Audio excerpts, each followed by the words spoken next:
Hum. On va découvrir ensemble l'insécurité totale. Ouais, les signes sont nombreux, mais ceux qui ne veulent pas l'appréhender, ça leur risque et péril. On va découvrir ensemble l'insécurité totale qui se vit en Côte d'Ivoire. Alors, sur mon tabouret, je vais aborder cette question-là. Donc, je dirais ici, venez, on va dîner, ou si vous voulez, venez, on va manger, comme on le dit chez nous en Côte d'Ivoire. Venez en maïs. Voilà. L'insécurité totale. Je ne sais pas si ce téléphone-là, il est flou. Je ne sais pas ce qui rend ça flou. Je vais essayer de nettoyer sur ce téléphone. Là, je suis sur Facebook et sur YouTube en même temps. Je ne sais pas si, famille, vous me voyez très bien. Je suis sur Facebook et YouTube en même temps. Donc, nous allons ensemble aborder ce sujet-là. Le sujet qui nous parle de l'insécurité dans notre pays. N'ayez pas peur pour ce que vous allez entendre. N'ayez pas peur. Ce n'est pas pour vous effrayer, mais c'est pour vous préparer. Je ne sais pas si on me voit, je sais qu'on me voit à moitié presque. Voilà, je vais essayer de faire ça comme ça. Voilà, je ne sais pas si on me voit ici. Ben, je vais essayer de faire en sorte que... Voilà. Alors, famille de YouTube et famille de Facebook, je pense que vous me voyez où on se voit. Ce téléphone, il est flou, je ne sais pas pourquoi. Ah, faites pivoter. Mais c'est ce que j'ai fait. L'orientation est bloquée. Non. Pourquoi il est bloqué, l'orientation? Faites pivoter. Je ne sais pas pourquoi. Mais c'est ce que j'ai fait. Hein. Voilà.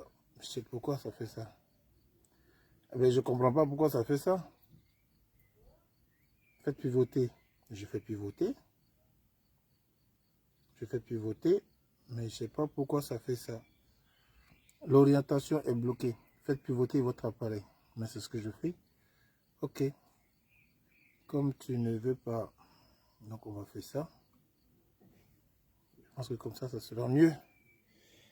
Bon, c'est pas bien grave. Est-ce que famille, vous me voyez comme ça? C'est normal? Sur YouTube, voilà. Est-ce que vous me voyez comme ça? Donc on va garder ça comme ça. J'ai essayé de faire pivoter. Donc sur Facebook, camarades de Facebook et camarades de YouTube, ici, on a essayé de comparer les deux secteurs de direct. On a comme l'impression que sur YouTube, ici, ils battent Facebook. Parce qu'ici, déjà, ils sont à combien connectés et ici, ils sont à combien? On va donner ici le nombre de personnes connectées qui suivent l'émission, soit sur YouTube, soit sur Facebook. Comme ça, on pourra voir lequel des deux secteurs, sinon des deux chaînes, diffuse le mieux possible ces vidéos de Dièse Vérité. Alors ici sur YouTube, j'aimerais que vous me dites, est-ce que vous me voyez bien sur YouTube? Si vous me voyez bien, s'il vous plaît, je veux voir des doigts comme ça. Ici sur Facebook, je sais qu'on me voit bien. Je sais qu'on me voit bien sur Facebook. Mais sur YouTube, si on ne me voit pas bien, faites comme ça. Si on me voit bien, si on ne me voit pas bien, dites-moi si on me voit bien, faites comme ça. Comme ça aussi, on va parler de ce sujet-là qui inquiète beaucoup d'Ivoiriens. L'insécurité totale en Côte d'Ivoire confirme mes dires. Quand je vous disais ici que on ne saurait pas avec qui on va se battre. On ne saurait pas avec qui on fait la guerre. Mais on va mourir par milliers. Je vais vous montrer ici des vidéos. Je vous en prie, n'ayez pas peur. Ce n'est pas pour vous faire peur. Mais c'est pour vous préparer au pire. Parce qu'il y aura le pire. Comme vous le savez, chaque année, le King vous prévient. Chaque année, le King vous dit des choses qui tirent votre attention. Mais beaucoup parmi nous ne prennent pas à cœur ce que le King dit. Et pour ce fait, vous allez remarquer que je montre ici un repas. Je montre ici un repas. Tout ce que je fais a un symbole. Tout ce que je fais a une signification. Je montre le repas pour dire aux gens que je n'ai pas faim. Je ne cherche pas à ce que quelqu'un me donne à manger. Je ne cherche pas à gagner de l'argent sur Internet. Je ne sais pas ça. Parce que moi, je mange bien. Je mange bien. Ça, je mange. Je mange très bien. Je n'ai même pas besoin de je ne sais pas quoi.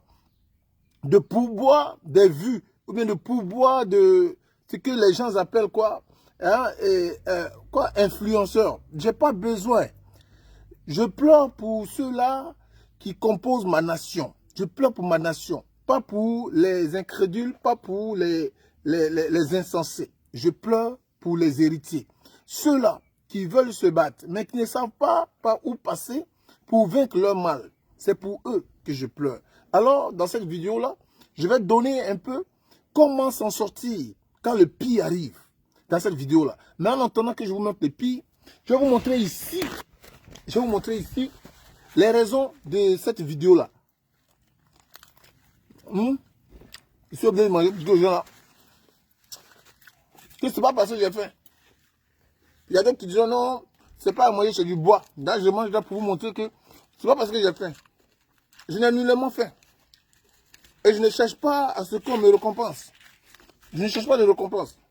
Tout ce que je cherche, c'est que ceux qui sont conscients de la situation que vivent les Ivoiriens soient alertés. Soyez alertés. Alors, famille, je vais vous montrer ici la situation. Je vous montre ici.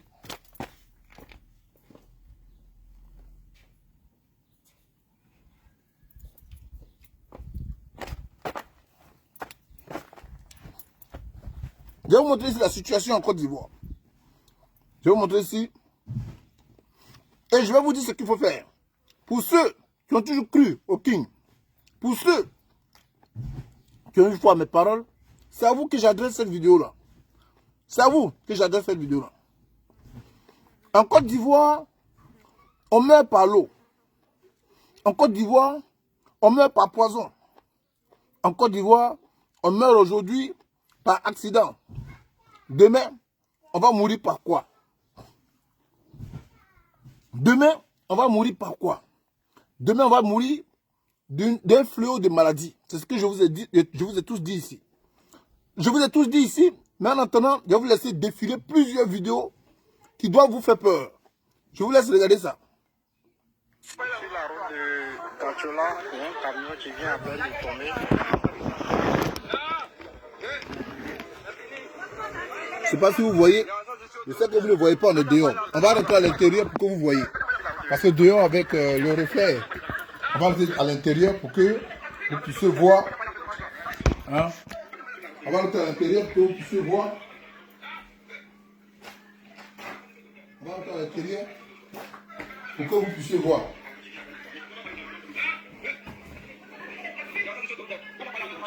Voilà, on va rentrer à l'intérieur pour que vous puissiez voir parce que dehors, avec le reflet de la lumière, on ne voit presque rien. Donc on va rentrer ici pour que vous puissiez voir. Chers camarades de YouTube, est-ce que vous me voyez bien? Donc voilà, je vais vous montrer ici des images que vous allez regarder vous tous. Vous voyez là? C'est un accident mortel. On va repartir encore.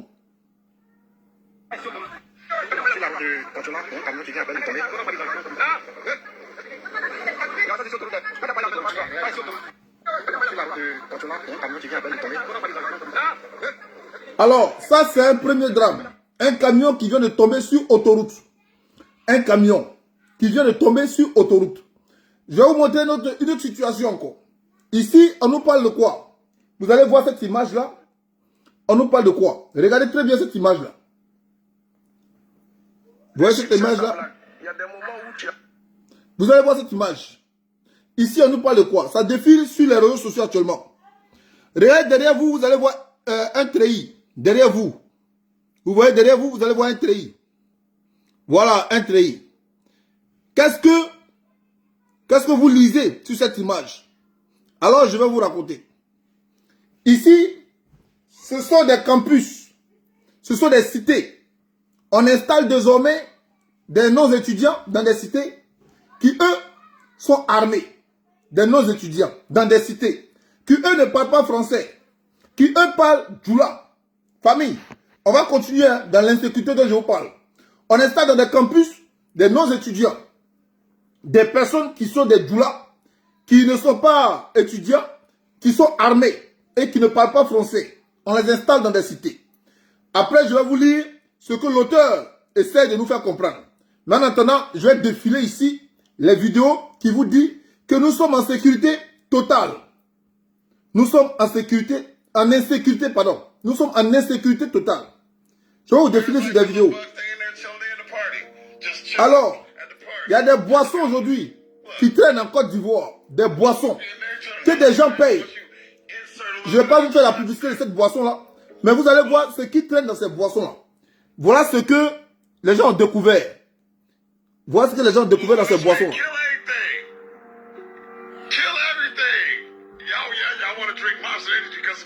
Alors, ces boissons-là traînent en Côte d'Ivoire. Ça, ce sont les microbes. Je vous avais dit dans ma vidéo qu'ils vont vous empoisonner. Même l'eau sera empoisonnée. Les boissons seront empoisonnées. La nourriture sera empoisonnée. Ça, c'est en Côte d'Ivoire. On nous explique ici que des boissons sont convergées en Côte d'Ivoire. Des boissons qui ont été découvertes depuis les États-Unis, la France, l'Europe, inconsommables. Inconsommables, mais ces boissons-là sont orientées vers l'Afrique, destination Côte d'Ivoire. C'est à partir du port de Côte d'Ivoire que ces boissons-là seront distribuées dans tous les pays environnants, comme le Mali, le Burkina. C'est d'ailleurs pourquoi la révolution du Burkina et du Mali les inquiète. Parce qu'ils ne pourront pas atteindre leur objectif. Leur objectif qui serait de diminuer la densité de la population terrestre en réduisant selon eux, flux migratoire. Et ça, quand on parle de flux migratoire, on parle de qui? Des Africains. Les Africains qui immigrent vers l'Europe. Donc il faut diminuer, c'est parce qu'ils sont nombreux qu'ils n'arrivent pas à s'occuper des enfants. Il faut les tuer. Et pour les tuer, ils vont passer par l'eau, ils vont passer par la nourriture, ils vont passer par les boissons. C'est ce que j'ai dit depuis longtemps, que vous serez empoisonnés. Tout sera empoisonné. Et ici, on nous fait comprendre que des boissons qui sont interdites dans des pays occidentaux, ces boissons-là sont orientées vers l'Afrique. Destination Côte d'Ivoire. Ça fait 2. On va continuer dans l'insécurité totale. On va continuer dans l'insécurité totale. On va continuer. Après ça, je vais vous laisser vous-même faire votre propre analyse pour savoir si le king est en train de vous mentir. Je dis, c'est pas contre Draman on fait la guerre. C'est contre ceux qui l'ont installé, on fait la guerre. Alors, on va continuer ici. On revient ici. Voilà, man. Regardez. Sorti des gros camions. Un DAF XF Euro 6. Elle est venue se retrouver dans les ravins. Ça s'est passé sur la route d'Abasso. Précisément à la sortie de l'Arabia. La première côte de la destinée de l'Arabia. Une sortie de route. Je viens de verser des mangues ici. On vient ramasser. Voilà, man. Alors, regardez. Sorti des gros un autre accident. Un autre accident, on va dire, mais l'accident, on ne prévoit pas. Mais si, ils ont prévu ces accidents. Je vais vous dire pourquoi. Je vais vous expliquer tout ça. Je suis obligé de vous expliquer tout ça. Oui, ils ont prévu ces accidents. Je vais vous montrer. Ici, d'autres accidents. Je vais vous montrer ici. Des morts, hein.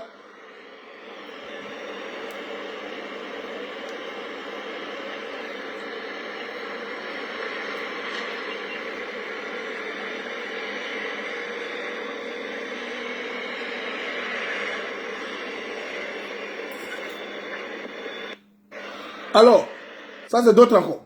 C'est pas encore fini, hein? Je vais vous montrer pourquoi par A plus B, tout ça là est préparé. Tout ça est préparé, je vais vous les montrer. Je vais vous dire pourquoi c'est préparé. Écoutez encore ça. Tout ça, c'est dans la même année, hein? En cette même année là. Là, tout ça arrive. Regardez tout ça.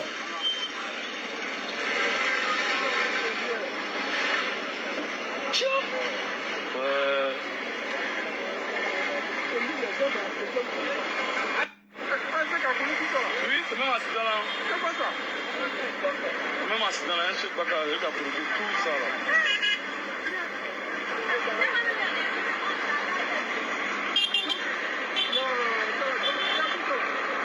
Ok, oui, trop mal.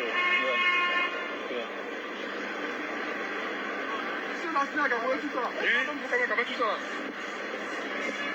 C'est comme là, on dirait qu'il passe là.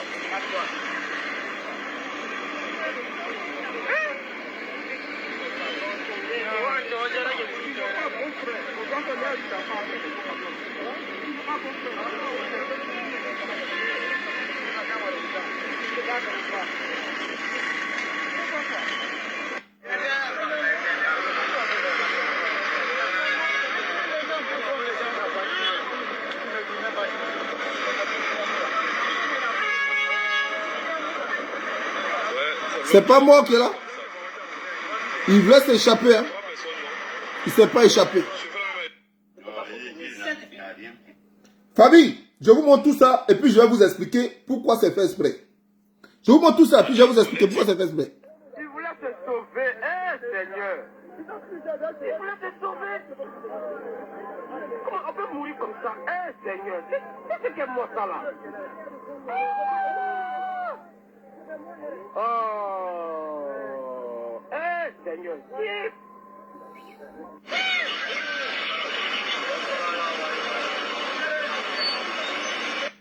Il voulait te sauver, hein, Seigneur.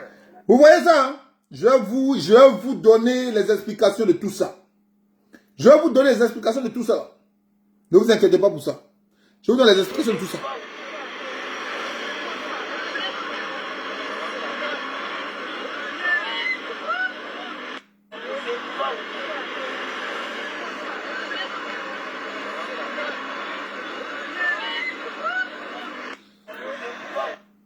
On va continuer. L'insécurité totale se vit. Ce qui confirme. Maintenant, on a fini avec les accidents. On a fini avec les boissons qui sont empoisonnées. Hein, et qu'on amène ça en Côte d'Ivoire. On va s'occuper maintenant des inondations en Côte d'Ivoire.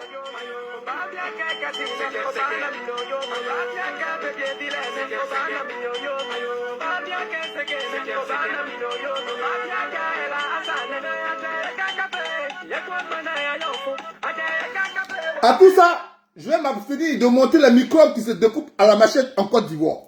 Je vais m'abstenir de montrer ça. Les microbes qui se découpent à la machette. Pour qu'on puisse aller un peu plus vite. Famille, je vous ai montré une première vidéo ici. La première vidéo que je vous ai montrée, c'est d'abord la boisson qu'on nous amène à consommer. Je vous ai dit, on va nous tuer. Ils vont nous tuer parce que nous consommons. Nous avons fait une vaste campagne pour demander aux Ivoiriens d'arrêter de payer ce qui vient de l'extérieur, de contrôler tout ce qu'ils consomment. Pour la simple et bonne raison que ils ont choisi la Côte d'Ivoire comme pays d'où toute personne y accédant devrait accepter de se soumettre. Mais de se soumettre à quoi? Pas de se soumettre aux héritiers de la Côte d'Ivoire. Pas de se soumettre aux fils de la Côte d'Ivoire. Mais ils doivent se soumettre à quelque chose. Mais à quoi est-ce qu'ils doivent se soumettre? C'est ça, on va parler tout à l'heure. Tous ces drames que vous voyez là, c'est une façon de créer une psychose dans l'esprit des Ivoiriens, cherchant un moyen de refuge, un moyen de secours. Mais le secours, ça va venir. Mais avec une contrepartie. Avec une contrepartie.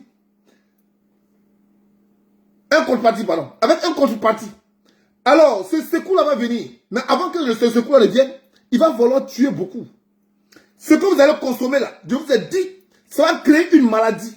Ça va créer une vague de maladies. Une vague de situations sanitaires en Côte d'Ivoire. Ça, je vous l'ai dit dans l'une de mes vidéos. Va venir, en plus de cette maladie, une situation de sécurité militaire, c'est-à-dire une insurrection. Mais avant que tout ça ne vienne, qu'est-ce qu'ils doivent faire? Vous préoccuper sur vos déplacements, sur ce que vous faites, que vous soyez préoccupé. Quand tu sors aujourd'hui là, tu as peur de ne pas vivre l'accident sur la route. Quand tu sors aujourd'hui là, tu as peur de ne pas vivre l'inondation. Tu as peur de ne pas tomber dans l'inondation. Mais tout ça c'est fait exprès. Et je vais vous montrer. Je vais vous donner, comme des gens pensent que je dis n'importe quoi. Je vais vous décortiquer. Je dis, celui qui doit suivre le king là, doit être intelligent. Alors juste le côté boisson. Ici à la télévision, dans des émissions, on invite des gens à venir parler de leurs problèmes personnels, leurs problèmes intimes. Ils en font un plateau. Et ce plateau-là est animé de personnes qui sont chargées uniquement pour vous distraire, vous amener à ne pas réfléchir sur votre lendemain. On va venir vous parler de DJ Congélateur, DJ Manager, Dossi Yao, et Vidéo. Quand on vous parle de tout cela, quel rapport ça a avec votre quotidien? Ce n'a pas de rapport.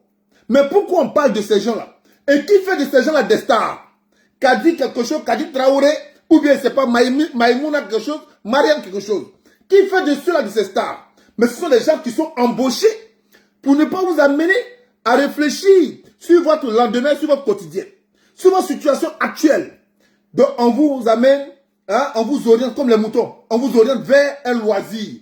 C'est ce que les Congolais ont appelé Congossa, le Congossa. C'est-à-dire que, de Bordeaux a dit ça là. Matin, c'est un sujet dans le quartier. Imra et puis Didibi. Ça devient un sujet. Donc, vous êtes distrait. Imra, il est fort que Didibi. Didi, il est fort que Imra. Bon, toi là, tu gagnes quoi les gars? Toi là, est-ce que ça veut pas être ton quotidien? Mais non, hein. Mais c'est fait exprès. Parce que ces animateurs-là sont payés pour ça. Raison pour laquelle ces animateurs ne vous diront pas quelles sont les boissons qui sont autorisées en Côte d'Ivoire et comment nous devrons encourager cette jeunesse-là à produire elle-même sa propre boisson, selon ses propres produits, ses produits locaux. Ils ne vont jamais faire une sensibilisation parce qu'ils savent très bien que si vous produisez vous-même, vous serez imprégné de ce qui pourrait contenir ce que vous avez l'habitude de boire. Parce que quand moi-même je produis, je fais une comparaison avec ce que je consomme qui vient d'ailleurs. Et quand je fais une comparaison, je vais découvrir des choses dans ce qui vient d'ailleurs qui fait que ce que je produis est de la bonne qualité. Donc on ne va pas m'encourager à produire, mais on va m'encourager à importer. On va m'encourager à importer. Sinon là, ceux qui sont venus, ils ont dit, ils sont venus ici pour apporter une meilleure vie à cette population. Mais quelle est la meilleure vie qu'ils apportent à cette population? Si cette population n'arrive pas à se nourrir convenablement, cette population n'arrive pas à se déplacer convenablement, cette population meurt en se nourrissant, elle meurt parce qu'elle ne se soigne pas, il n'y a pas de médicaments. Dans leur projet, il n'y avait pas pont. Dans leur projet, il n'y avait pas goudron. Dans leur projet, il y avait le petit Kwasi là, il allait à l'école. Il a eu ses diplômes, il est devenu vendeur de maïs sur la route. Il est devenu cireur. C'était ça qui était dans leur projet. Mais aujourd'hui, on constate qu'on n'a plus besoin d'aller à l'école pour devenir sergent, pour devenir ministre. Il faut tout simplement prendre les armes. Il faut tout simplement tuer. Il faut tout simplement prendre sa machette, aiguiser et couper la tête des gens pour que tu aies un poste. Avant, au moins, les gens partaient à l'école, mais ils ne travaillaient pas. Mais aujourd'hui, ceux-mêmes qui vont à l'école sont une menace. Parce que quand tu vas à l'école pour apprendre et que tu viens dire à la population ce que tu as appris, désormais, tu as affaire à l'État. On dit que c'est toi qui intoxiques la population. C'est toi qui crée la haine. C'est toi qui crée parce que tu n'as pas le droit de dire ce que tu as appris. Donc, n'apprends rien. Donc, désormais, les gens se sont érigés contre la scolarité, contre les élèves. Raison pour laquelle vous n'avez pas été étonné de voir Kandia Kamara, ministre de l'Éducation nationale, sachant qu'une personne qui n'avait pas traversé CM2, qu'est-ce qu'elle peut apprendre concernant l'éducation?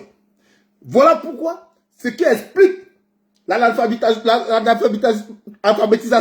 en Côte d'Ivoire. L'alphabétisation en Côte d'Ivoire. L'alphabétisation, c'est tout simplement parce que les enfants qui vont à l'école, ceux qui les apprennent, n'ont pas un niveau d'apporter une éducation. Ce sont des gens qui se sont soumis à quoi? À ceux-là qui ont pris en otage ce pays, donc on leur récompense. En leur disant, viens, on va te mettre dans ce poste-là. Viens, on va te mettre à ce poste-là. Viens, on va te mettre à ce poste-là. Ce ne sont pas des gens qui ont eu le mérite. Ceux qui ont eu le mérite sont à l'oubliette. Donc les gens combattent déjà les institutions scolaires. Donc, on ne vous encourage pas à produire pour ne pas que vous soyez éveillé sur ce que vous consommez. Ça, c'est un. Ça, c'est pour l'alcool. Maintenant, on va partir sur le fait des routes. Ils ont dit ici que la Côte d'Ivoire est émergente et que Alassane Ouattara travaille. Quand on dit que quelqu'un travaille, c'est une personne qui veille à la sécurité de ceux pour qui il travaille. C'est une personne qui veille au bien-être de ceux pour qui il travaille. Quand tu dis que tu as construit les routes, d'abord, qui doit circuler sur ces routes-là? Ceux qui ont le droit de circuler sur ces routes-là sont des personnes qui ont été segmentées. C'est-à-dire, on les a triés.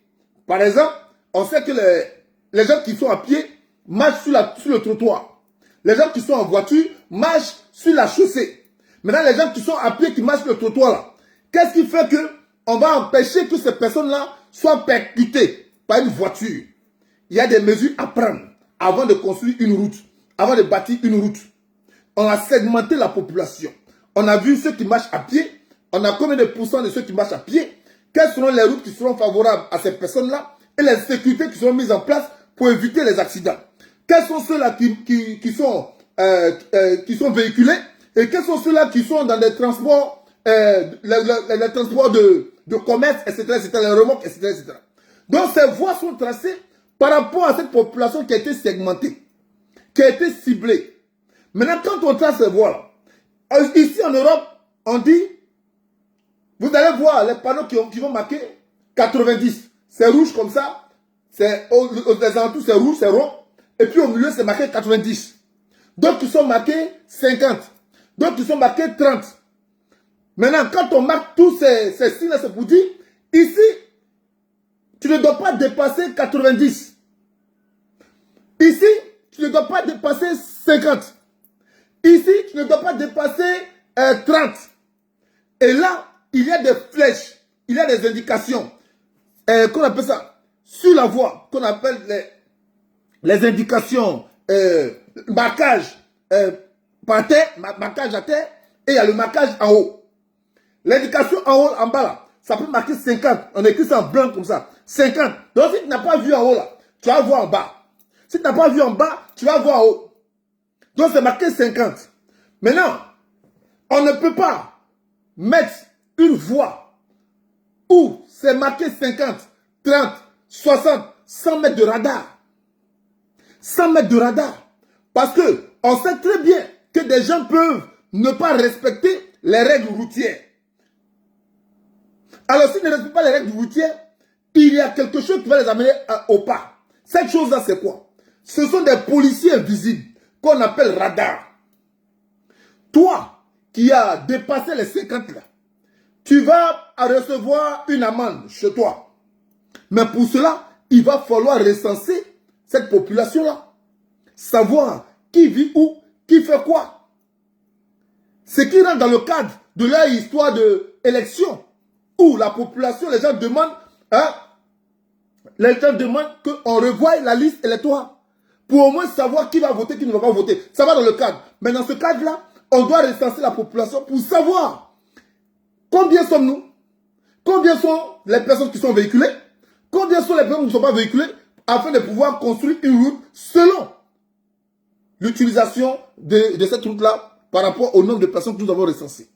Si on décide, si on voit qu'à Yopougon, il y a près de 60% de personnes qui sont véhiculées par rapport à ceux qui ne sont pas véhiculés, donc à Yopougon, on se charge de construire des grandes routes pour permettre une bonne circulation, avec bien sûr les réglementations qui sont imposées aux personnes qui circulent. Et pour cela, il va falloir faire une campagne de sensibilisation afin de respecter le règlement, les règles routières. Les règles routières. Et pour cela, il va falloir être strict avec les auto-écoles qui donnent le permis à ceux-là qui doivent avoir le mérite et non à ceux-là qui ont payé. Alors, quand il y a un accident, sur ce genre de conditions, l'auto-école, la personne qui a le permis, il est identifiable. Où il a eu son permis. Est-ce que sa voiture était dans les normes de circuler sur cette voie? Son contrôle technique, est-ce qu'il l'a fait? Est-ce que celui qui a fait le contrôle technique a bien vérifié que cette voiture-là répondait aux normes? S'il s'agit d'un chargement, qui a fait le chargement? Parce que après avoir fini de recenser ces personnes-là, on devrait savoir d'où provient le problème qui a créé l'accident. Ce qui allait empêcher les autres accidents. Mais si ça n'a pas été fait, si tout ça n'a pas été fait, selon vos familles, on pourrait dire que ces gens-là qui vous apportent le développement œuvrent pour votre bonheur ou ils œuvrent pour votre assassinat. Parce que tu ne peux pas dire à un enfant, va puiser de l'eau, et puis la puisette est plus lourde que lui-même. Tu es en train de le foncer, tu es en train de le mettre dans le puits. Il va tomber dans le puits parce que la puisette est lourde que lui-même. S'il ne peut pas tirer la puisette vers le haut, mais c'est la puisette qui va le tirer vers le bas. Alors si tu dis que tu as construit une route pour des personnes, pour leur bien-être, mais il faudrait les éléments pour permettre aux personnes de circuler de façon normale et de façon sécuritaire. Mais si ces personnes ne sont pas en sécurité, mais tu ne vas pas te vanter de dire que tu veilles pour leur épanouissement. Non, non, non. S'ils meurent, c'est toi l'assassin. Alors c'est fait exprès de ne pas éduquer les gens. De ne pas éduquer les gens sur les routes pour leur permettre d'éviter les accidents. C'est fait exprès de ne pas mettre qu'on appelle ça, de ne pas mettre je vais dire quoi, des flashs sur les routes, comment on appelle ça, des radars sur les routes. C'est fait exprès. Sachant que si on met les radars, les gens vont conduire tout doucement. Les gens vont respecter les règles. Donc on ne peut pas mettre de radars. Laissez-les s'entretuer. Laissez-les vivre une panique. Pendant que vous êtes occupés en train de partager les accidents sur la route, eux sont occupés à se préparer, à voir comment est-ce qu'ils vont pouvoir mener les pions, hein, désormais, pour que les élections dont on vous parle, vous ne puissiez pas être imprégnés, hein, des vrais résultats. Parce que vous serez préoccupés et occupés à régler vos problèmes d'accident, vos problèmes d'eau, vos problèmes de ceci, vos problèmes de cela. Vous serez occupés. Raison pour laquelle, quand ils vous font des goudrons, ils vous montrent que c'est joli. Parce que tout ce qui est nouveau est beau. Tout ce qui est nouveau est beau. Donc, ils vous montrent que c'est joli, mais sans vous dire que ces goudrons-là, est-ce qu'ils sont adaptés à votre circulation? Est-ce qu'ils sont adaptés à votre quotidien? Ils ne vous disent pas ça. Parce que quand on montre une infrastructure, quand on montre quelque chose qu'on a créé, on dit, ici, il y aura des canaux qui vont permettre l'évacuation de l'eau, par exemple. Ici, il y aura, hein, qu'on appelle ça, des protections, hein, pour éviter que les personnes qui sont en situation d'ivresse ou les personnes qui ne roulent pas, qui ne respectent pas les règlements de la route, ne puissent pas heurter les piétons, etc., etc. On vous donne le composant de ce qu'on a mis en place qui pourrait vous, hein, amener à comprendre qu'on œuvre dans votre sens. Mais qu'est-ce qu'ils font? Ils finissent et puis ils présentent la chose comme c'est nouveau, une nouvelle chose qui a été établie dans le quartier. Et comme les gens ne sont pas éduqués, ne sont pas informés de ce qui pourrait vivre comme danger, tout ce qu'ils savent, ils ont mis le pont, ils ont mis le goudron, on est content. Mais ils seront surpris de voir que ce goudron qu'ils ont mis là, il n'y a pas de canal, il n'y a pas de fosse qui puisse déjà permettre la circulation de l'eau. Et ça va se faire par l'envahissement de l'eau qui va rentrer dans vos quartiers, dans vos maisons, dans votre quotidien, qui va vous empêcher de vaquer à vos occupations librement. Et là, vous serez occupés et préoccupés à ça. Vous n'allez pas vous concentrer sur ce qui se prépare. Donc, c'est fait exprès.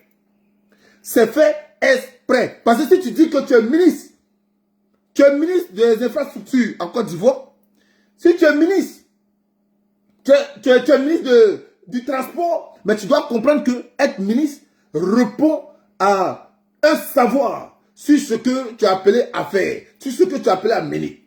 Mais si tu n'as pas ce savoir, mais comment tu as été ministre? Si tu n'as pas le savoir de dire que ici, sur cette voie, ne peut rouler par exemple les 10 tonnes, ne peut rouler par exemple les voitures légères, ne peut rouler par exemple les camions, etc., etc.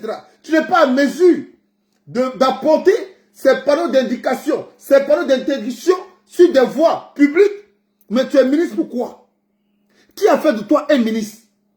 C'est tout simplement parce que tu as accepté de te soumettre auprès de ceux-là qui ont décidé de prendre en otage toute cette nation. Raison pour laquelle, pour ta récompense, on te nomme ministre de ceci.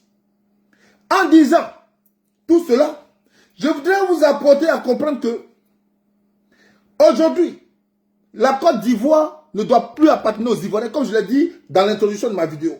Pour la simple et bonne raison que cette Côte d'Ivoire-là, ceux qui y vivront devraient se soumettre à quelque chose. Mais à quoi? Aux nouveaux propriétaires. Vous allez remarquer qu'aujourd'hui, il est faussement interdit de dire qu'on est Ivoirien.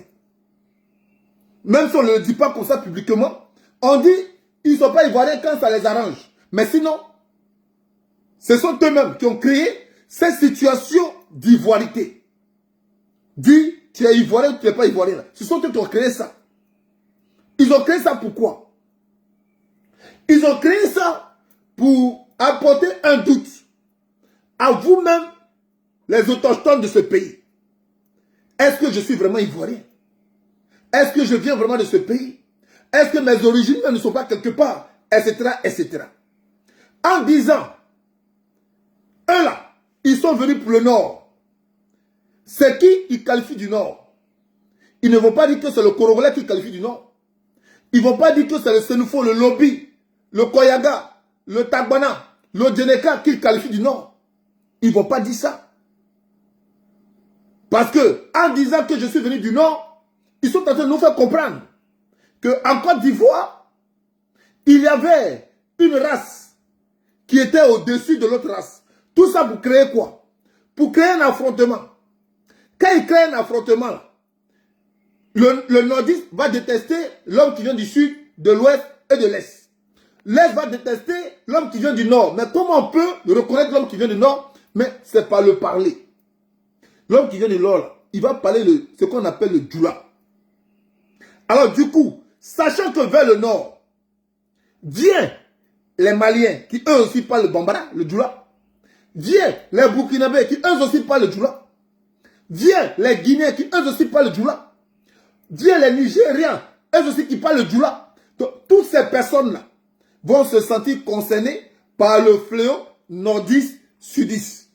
Donc, ils vont se mélanger au nordiste. Alors, quand ils se mélangent au nordiste, là, le nordiste, croyant qu'on faisait son palabre, il va les accueillir à bras ouverts pour dire qu'ils ont un soutien. Mais quand ces gens-là sont rentrés, ils vont chercher avec ceux du nord, ceux du sud et de l'ouest. Quand ceux du sud et de l'ouest vont se ranger là, il va falloir un autre combat. Parce que ceux qui sont venus du Mali doivent s'installer en tant que nordistes. Mais ce sont ceux-là qui vont prendre la place des nordistes puisqu'ils viennent du nord. Ils vont se prendre des terrains, ils vont se prendre des maisons. Et le nordiste lui-même qui est là, dont l'enfant avait hérité de la parcelle de son père, va se voir envahi par l'homme qui vient du Mali, du Burkina. Alors, ça sera maintenant un face à face avec les faux nordistes et eux-mêmes les nordistes. Donc ça va créer un problème identitaire. Et le nordiste, le vrai nordiste dira, moi je viens de Odjene. L'autre dira, moi je viens de qu'on appelle ça, Bunjali, etc., etc. Mais le faux nordiste dira, moi je suis Djoula de Dalwa. Je suis Djoula de Gayowa. Parce qu'il ne peut pas dire qu'il est Djoula d'Odjene. On va lui dire de monter où sa famille est née à Odjene. Donc celui-là va dire que je suis Djoula de Dalwa, Djoula de Gayowa. Alors, quand ça va créer ce cafouillage-là,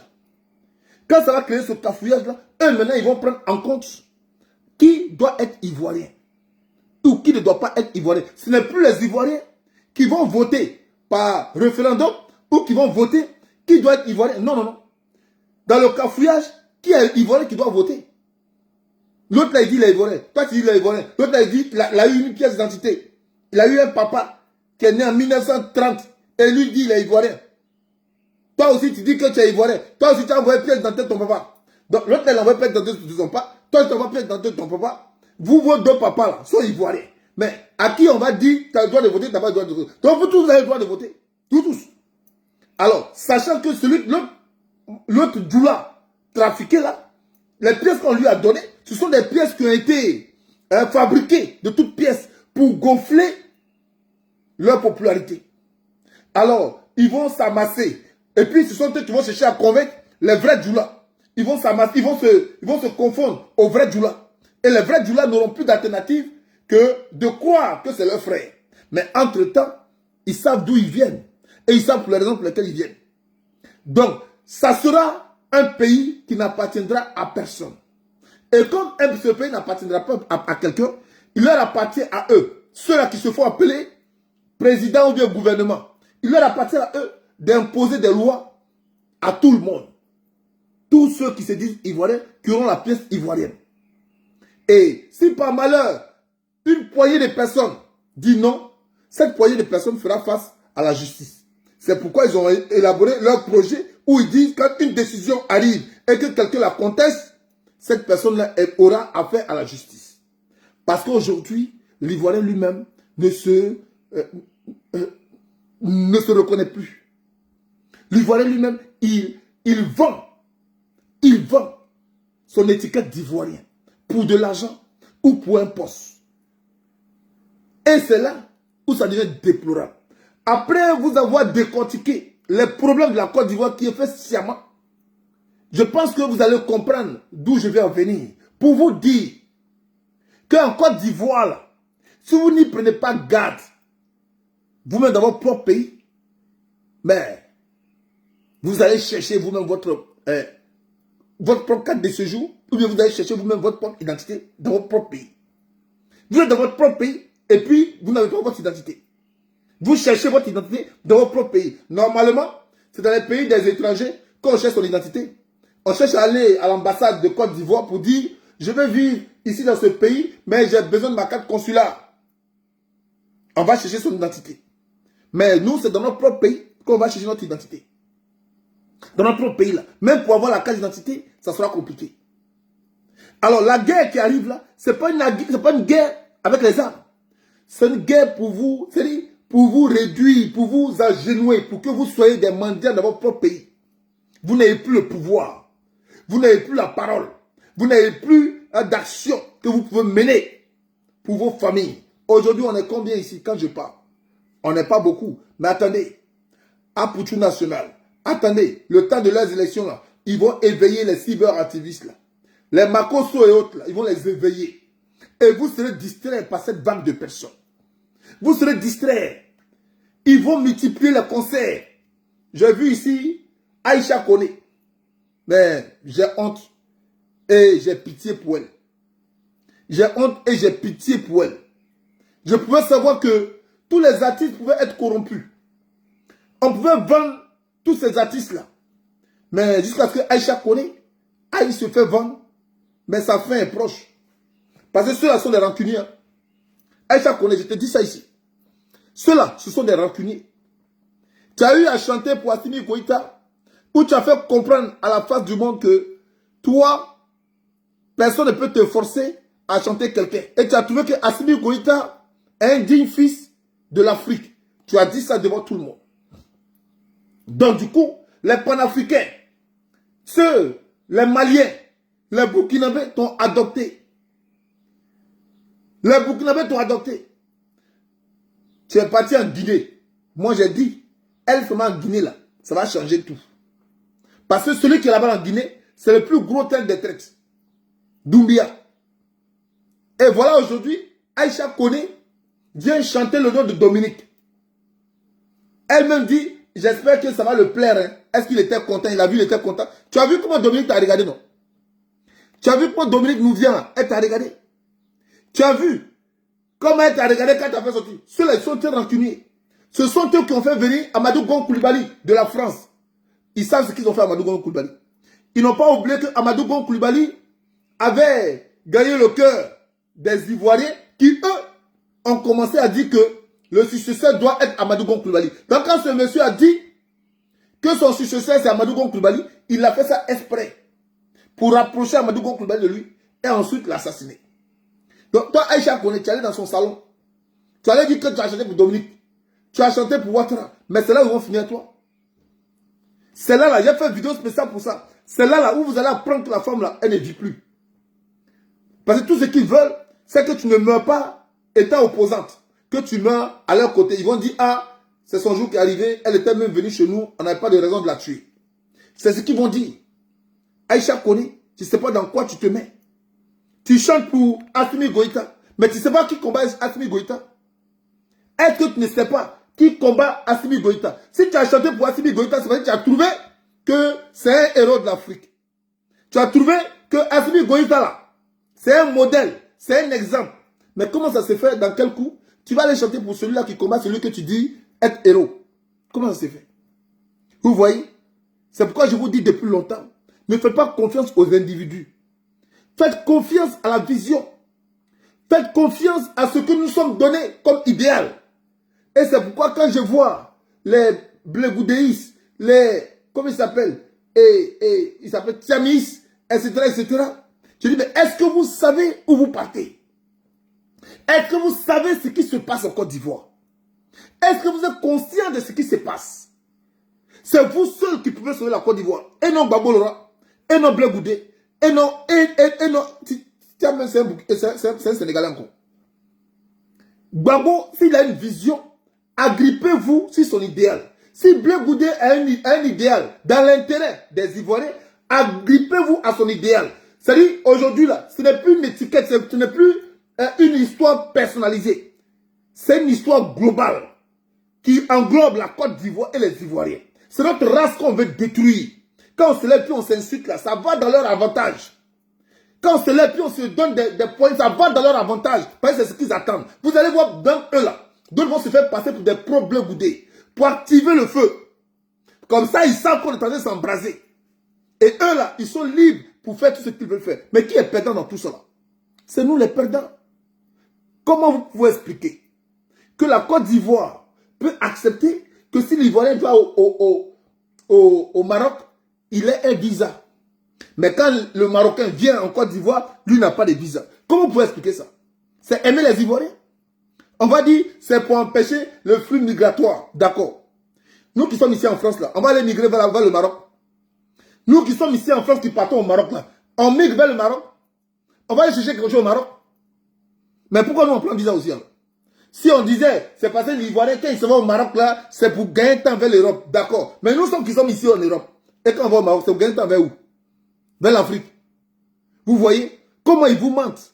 Comment des gens peuvent vous dire, vous-même Ivoiriens, normaux, on vous dit que non, des gens peuvent venir chez vous comme ils veulent, sans visa. Et puis on impose visa à vous qui partez chez eux. Vous trouvez ça normal? Vous trouvez ça normal? Mais c'est lui qui fait ça. On n'a jamais vu ça dans l'histoire du monde. Avant, c'était les Français qui venaient en Afrique sans visa. Et les Africains, vous venez en France, en Europe, ils prennent visa. On pouvait comprendre ça. Parce qu'on va se dire qu'ils ont une mentalité, ils ont une façon de vivre qui est beaucoup trop, je vais dire ça comment, beaucoup trop élevée selon eux par rapport à nous. Parce que selon eux, c'est eux qui nous ont colonisés, donc ils sont plus intelligents que nous. Mais les Marocains aussi, là, ils sont plus intelligents que nous. Les Marocains, ils sont plus intelligents que nous. Ils sont plus intelligents que les Ivoiriens.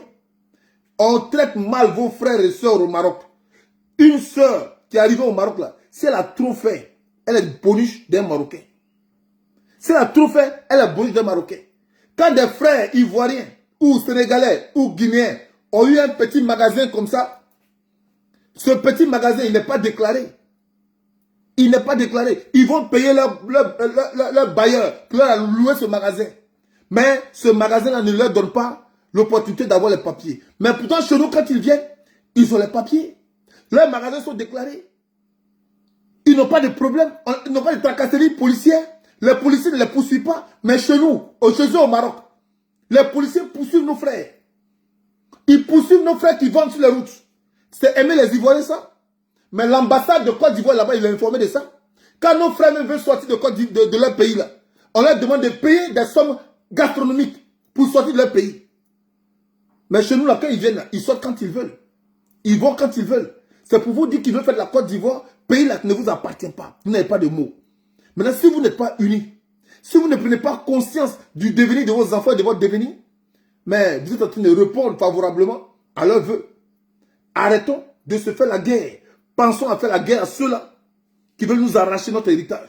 Nous n'avons qu'un seul pays, c'est la Côte d'Ivoire. Sur ce, le King va s'arrêter là. C'était juste pour faire un récapitulatif des problèmes que je vous avais déjà annoncés. Je vous ai dit, ils ne vont pas vous tuer seulement par balle. Vous allez mourir par tous les moyens. Je dis bien par tous les moyens. Il y a une maladie qui arrive. Cette maladie-là, ça va vous frapper dans le silence. Aucun média ne va publier ça. Déjà, ça a commencé. On vous parle de AVC. Combien de personnes qui meurent aujourd'hui de AVC? Mais AVC, c'est quelle maladie? Qui sait la provenance du AVC? Vous ne savez pas. Mais ça a été provoqué. Ils sont en train de créer des laboratoires selon eux pour répondre.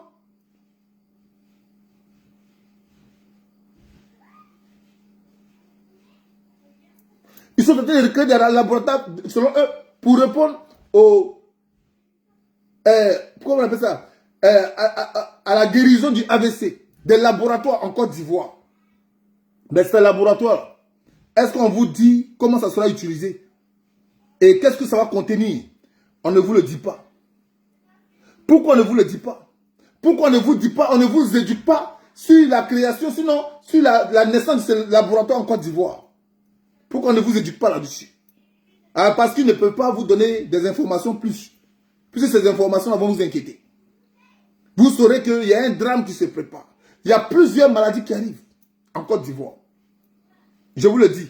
Sur mes prochaines vidéos, je vais vous parler de comment ils vont détruire nos terres. Et quand je vous parle, j'aimerais que vous preniez connaissance de ces messages-là. Parce que vous allez les vivre. Vous allez les vivre. Sur ce, je vous souhaite de passer une séance de la tête de tout. Ciao, ciao.